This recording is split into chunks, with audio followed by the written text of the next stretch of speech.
اہم خبر آپ کو بتاتے چلیں، پاکستانی وزراء کے بیرون ملک کے دورے۔ اہم خبر آپ کو بتاتے چلیں، یقیناً اس کے ثمرات نظر آئیں گے۔ اہم خبر آپ کو بتاتے چلیں، وزیر خارجہ اسحاق ڈار 2 روزہ سرکاری دورے پر بنگلہ دیش پہنچ گئے۔ اہم خبر آپ کو بتاتے چلیں، وزیر خارجہ اسحاق ڈار 2 روزہ سرکاری دورے پر بنگلہ دیش پہنچ گئے۔ تمام تر تفصیلات آپ کو تفصیلاً اسی ویڈیو میں بتاتے ہیں۔ اس سے پہلے چینل کو سبسکرائب لازمی کر لیں تاکہ آنے والی ہر نیو خبر آپ تک بآسانی پہنچ سکے۔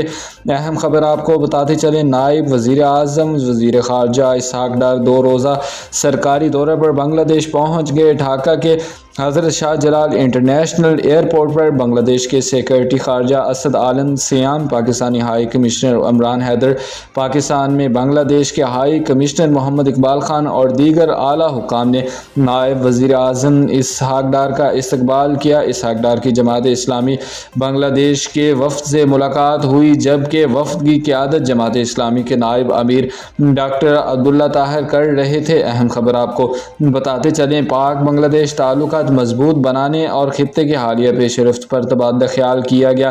اسحاق ڈار نے مشکلات میں جماعت اسلامی کے رہنماؤں اور کارکنوں کو ہمت کو سراہا۔ نائب وزیر اعظم اسحاق ڈار نے بنگلہ دیش کی نیشنل سٹیزن پارٹی کے وفد سے بھی ملاقات کی، جس کی قیادت پارٹی کے سیکرٹری اختر حسین کر رہے تھے۔ اہم خبر آپ کو بتاتے چلیں، اسحاق ڈار بنگلہ دیش کے چیف ایڈوائزر پروفیسر محمد یونس، مشیر خارجہ محمد توحید حسین اور دیگر حکام سے بھی اہم ملاقاتیں کریں گے، جن میں دو طرفہ تعلقات اور علاقائی و عالمی امور زیر بحث آئیں گے۔ دورے کے دوران 2 دنوں ممالک دو طرفہ تعاون بڑھانے کے لیے متعدد مفاہمت کی یادداشتوں پر دستخط بھی کریں گے۔ ترجمان دفتر خارجہ کے مطابق اسحاق ڈار بنگلہ دیشی حکومت کی دعوت پر ڈھاکہ گئے اور یہ دورہ پاکستان اور بنگلہ دیش کے تعلقات میں ایک اہم سنگ میل ہوگا۔ بروقت اپڈیٹس جاننے کے لیے ہمارے چینل کے ساتھ جڑے رہیں۔ اللہ حافظ۔